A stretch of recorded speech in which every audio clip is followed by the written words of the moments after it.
Hello welcome friends guys, आज के इस वीडियो में हम बात करने वाले हैं बैंक्स में कौन कौन सी जॉब्स आती हैं। आईबीपीएस क्या है, 10th पास के लिए कौन सी जॉब्स है, 12th पास के लिए कौन सी जॉब है, ग्रेजुएट पास के लिए कौन सी जॉब्स है एंड पोस्ट ग्रेजुएट पास के लिए कौन सी जॉब्स है। गाइस, जो भी आपकी जॉब्स आती हैं बैंकिंग सेक्टर में, उन जॉब्स के बारे में हम इस वीडियो में डिस्कस करने वाले हैं। तो गाइस, इस वीडियो को अगर आप पूरा देखते हो डेफिनेटली आपको पूरी जानकारी मिलेगी। तो चलिए हम वीडियो शुरू करते हैं, सारे पॉइंट्स को कवर करते हैं। तो गाइस, सबसे पहले बात आती है कि आईबीपीएस क्या है। तो देखिए, आईबीपीएस को देखिए आप क्या कहते हैं। आई का मतलब होता है institute, IBPS institute of banking personal selection. तो गाइस, ये तो आपका हो गया आईबीपीएस का फुल फॉर्म। मतलब देखिए, इसका काम क्या है। इसका काम है जो भी बैंक्स हैं उनमें जो भी वैकेंसीज आती हैं वो प्रोवाइड करना। तो आप देख सकते हैं institute of banking personal selection, मतलब ये एक इंस्टीट्यूट है जिसका काम क्या है, बैंकिंग सेक्टर में जो भी सिलेक्शन लेने हैं वो आईबीपीएस लेगा। जैसे बैंक्स हैं आपकी, जितनी भी आपने बैंक सुनी होगी, चाहे बैंक ऑफ बड़ौदा ले लीजिए, चाहे आपका एसबीआई ले लीजिए या आपका कोई और बैंक ले लीजिए। गाइस, हर जगह जो वैकेंसी प्रोवाइड की जाएगी वो आईबीपीएस के द्वारा प्रोवाइड की जाएगी। तो इसका सिर्फ काम है कि बैंकिंग सेक्टर में जितनी वैकेंसी आती हैं वो सबकी सब वैकेंसीज को फिल करना। तो गाइस, आपको समझ में आया कि आईबीपीएस क्या है। गाइस, मैं आपको बताना चाहूँगा कि आईबीपीएस में जो वैकेंसीज होती हैं वो क्या है, इसमें क्या है, डिफरेंट बैंक्स आती हैं। मतलब डिफरेंट बैंक्स के लिए जो वैकेंसीज हैं वो एक साथ निकाली जाती है। लेकिन गाइस, जो एसबीआई है, एसबीआई अपनी जो फॉर्म होता है वो अलग से फॉर्म निकालता है। मतलब आईबीपीएस में लगभग सभी बैंकें आपकी कवर होती हैं, लेकिन जैसे एसबीआई है ये अपना फॉर्म अलग निकालता है। और इसके अलावा जो आपकी प्राइवेट बैंक्स हैं वो भी अपना फॉर्म क्या अलग अलग निकालते हैं। जैसे एचडीएफसी बैंक है, आईसीआईसीआई बैंक है, ये अपना अलग से निकालती हैं। तो गाइस, जो गवर्नमेंट वैकेंसीज आती हैं वो आपको मान के चलिए कि लगभग सभी बैंकें आपकी आईबीपीएस के अंदर आती हैं। कुछ बैंकें होती हैं जो सिर्फ अपना अलग से निकालती हैं। जैसे एसबीआई क्या है अपना अलग से फॉर्म निकालती है, चाहे क्लर्क का फॉर्म हो चाहे पीओ का फॉर्म हो। अब गाइस, इसके बाद हम बात करते हैं कि जो 10th पास जॉब है, 12th पास जॉब है, ग्रेजुएट पास है और जो पोस्ट ग्रेजुएट पास है, इनमें कौन कौन सी वैकेंसी आती है। तो गाइस, इसको समझने के लिए थोड़ा हम इस बोर्ड को क्या है इरेज कर लेते हैं, फिर आपको समझाते हैं। तो गाइस, सबसे पहले मैं आपको बताना चाहूँगा, जैसे आपकी जो 10th पास और 12th पास जॉब्स हैं, इसमें देखिए क्या है। देखिए, पहले जो आपके फॉर्म्स आते थे उनमें देखिए क्या होता था, वो मैं आपको समझाता हूँ। पहले जो क्लर्क की वैकेंसी आती थी वो 12th पास ली जाती थी, लेकिन इसको क्या है चेंज कर दिया गया था। गाइस, जब इसको चेंज कर दिया गया था तो उसके बाद जो आपका क्लर्क का फॉर्म था वो आपका ग्रेजुएट पास वैकेंसी में आ गया। तो अगर आपको बैंक में क्लर्क बनना है तो आपको कम से कम ग्रेजुएट पास होना चाहिए। और गाइस, यदि आपको पीओ भी बनना है तो भी कम से कम आपको ग्रेजुएट पास होना चाहिए।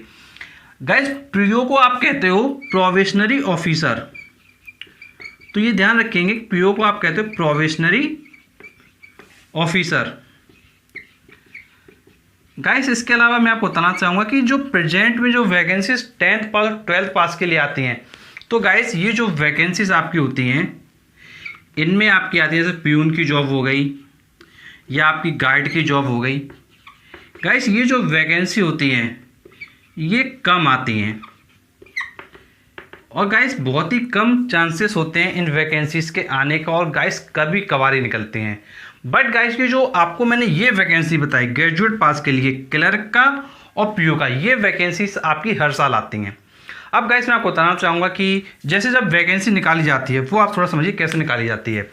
जैसे मैं आपको बताना चाहूँगा कि जैसे आरआरबी है, देखिए आरआरबी पीओ का फॉर्म आता है, आरआरबी क्लर्क का फॉर्म आता है, ये वैकेंसी आपकी हर साल आती है। ये क्या है, ये ग्रामीण बैंक के लिए फॉर्म आता है, ये आरआरबी का फॉर्म आता है। और गाइस, इसके अलावा आईबीपीएस का जो क्लर्क होता है और पीओ होता है उसका फॉर्म अलग आता है आपका। ये हर साल फॉर्म आपके आते हैं। और गाइस, इसके अलावा जैसे अब आपका मैंने कहा था आपसे एसबीआई का जो फॉर्म होता है वो अलग से आता है। तो गाइस, एसबीआई अपना जो फॉर्म निकालती है क्लर्क का और पीओ का, ये अपना सेपरेट निकालती है। और गाइस इसके अलावा जो आरबीआई है, जिसको आप रिजर्व बैंक ऑफ इंडिया कहते हो, गाइस आरबीआई जो वैकेंसीज फिल करती है वो अपने फॉर्म्स क्या है अलग से निकालती है, मतलब ये अपने फॉर्म सेपरेट निकालता है।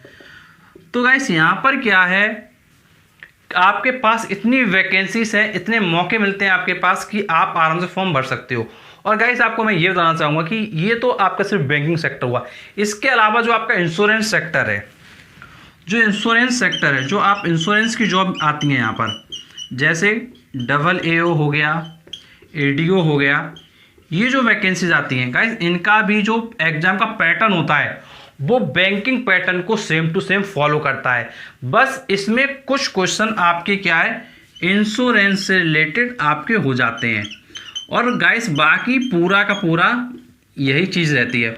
और गाइस जो ये वैकेंसीज आपकी होती हैं AAO ADO, ये आपकी ग्रेजुएट पास होती हैं। और गाइस यहाँ पर जो परसेंटेज का क्राइटेरिया, कई लोग पूछते हैं कि परसेंटेज का कोई क्राइटेरिया है, तो गाइस जितनी भी वैकेंसी आती हैं उनमें जो परसेंटेज का क्राइटेरिया होता है ग्रेजुएट में, वो आपका कुछ भी नहीं मांगा जाता है, मतलब बस आपको ग्रेजुएट क्या है पास होना होता है बस। अगर आप ग्रेजुएट पास सिर्फ होते हो तो आप क्या है फॉर्म को भर सकते हो। बट गाइस कुछ वैकेंसीज केवल स्पेशल होती हैं, उन वैकेंसीज में आपका क्या है क्राइटेरिया मांगा जाता है 60%, बट जब वो मांगा जाता है वो फिर मेंशन आपका क्या है कर दिया जाता है जब आपको नोटिफिकेशन आता है उसमें। और गाइस इसके बाद आपका जो लास्ट आता है वो है पोस्ट ग्रेजुएट पास जॉब्स। अब गाइस यहाँ पे आपका आता है एसओ का जॉब, जिसको आप कहते हो स्पेशलिस्ट ऑफिसर।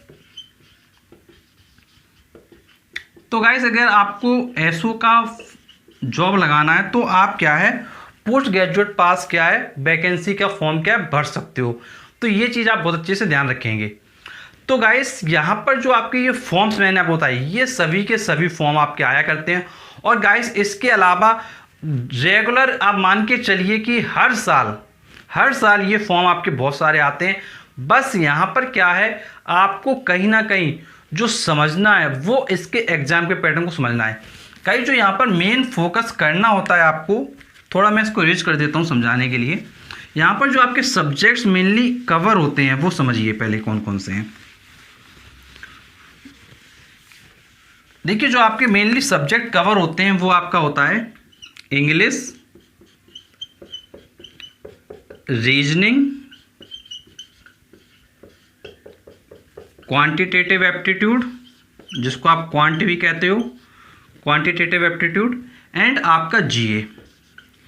यही 4 सब्जेक्ट होते हैं जहां पर आपको क्या कमांड बनानी होती है, और इसके साथ में कंप्यूटर भी आपका आ जाता है। तो गाइस ये जो 4 सब्जेक्ट हैं इन पर आपको क्या कमांड रखनी होती है। बट मैं आपको एक बात यहाँ बिल्कुल क्लियर बताना चाहूँगा, यदि आप बैंकिंग की तैयारी करने का सोच रहे हो तो ये जो आपका इंग्लिश का सब्जेक्ट है और जो आपका ये रीजनिंग है और जो आपका क्वांट है, इन तीनों में ज़्यादातर लोगों को टफ पड़ता है वो होता है इंग्लिश। मतलब इंग्लिश आपको काफ़ी अच्छे लेवल से तैयारी करनी पड़ती है, ये बात बहुत अच्छे से समझ लीजिए। और जो रीजनिंग होता है, रीजनिंग में ज़्यादातर जो क्वेश्चन होते हैं वो आपके सिटिंग अरेंजमेंट से होते हैं, आपके पजल से होते हैं, ध्यान रखेंगे सिटिंग अरेंजमेंट, पजल और इनका मिक्स। इसके क्वेश्चन से जो पेपर है आप मान के चलिए 50 से 70% तक पेपर आपका सिटिंग अरेंजमेंट पजल इसी से भरा होता है। और गाइस जो आपका क्वांट का सेक्शन है ये आपका इजी पड़ जाता है, बट यहाँ पर कुछ सेक्शन ऐसे आते हैं जो थोड़ा टफ होता है। तो यहाँ पर क्या है आपको जो ज़्यादातर फोकस करना है वो यहाँ पे फोकस करना है। और गाइस रीजनिंग में एक आपका टॉपिक और आता है वो होता है मशीन इनपुट, इस पर भी आपको क्या है काफ़ी अच्छे से फोकस करना होता है। गाइस यहाँ पर अगर आप तैयारी करने का सोच रहे हो तो गाइस बहुत अच्छे से तैयारी कीजिएगा। और गाइस काफ़ी स्टूडेंट क्या है एसएससी बैंकिंग की तैयारी मिक्स करके करते हैं। तो गाइस एसएससी का सिलेबस अलग है, बैंकिंग का अलग है, दोनों को मर्ज करोगे तो फिर प्रॉब्लम होगी। तो गाइस यदि कोई आपकी प्रॉब्लम है तो नीचे कमेंट बॉक्स में पूछ सकते हैं। यदि गाइस आप व्हाट्सएप के माध्यम से आप हमारे साथ कॉन्टैक्ट करना चाहते हैं तो गाइस मैं आपको अपना व्हाट्सएप नंबर प्रोवाइड कर रहा हूँ। तो गाइस जो हमारा व्हाट्सएप नंबर मिलेगा आपको वो मिलेगा हमारे फेसबुक पेज पर। गाइस इसका जो लिंक है फेसबुक पेज का वो आपको मिलेगा डिस्क्रिप्शन बॉक्स में। लिंक पे क्लिक करिए, फेसबुक पेज को लाइक करिए। लाइक करते ही आपके सामने हमारा व्हाट्सएप नंबर आ जाएगा और गाइस उस व्हाट्सएप नंबर के माध्यम से आप अपनी प्रॉब्लम को डिस्कस कर सकते हैं। और गाइस यदि वीडियो आपको अच्छा लगा तो प्लीज़ वीडियो को लाइक कीजिएगा और गाइस ऐसे वीडियोस पाने के लिए प्लीज चैनल को जरूर सब्सक्राइब करें, नोटिफिकेशन दबाएं जिससे कि आपको सभी के सभी वीडियो मिलते रहें। तो चलिए मिलते हैं आपसे नेक्स्ट वीडियो, तब तक के लिए शुक्रिया।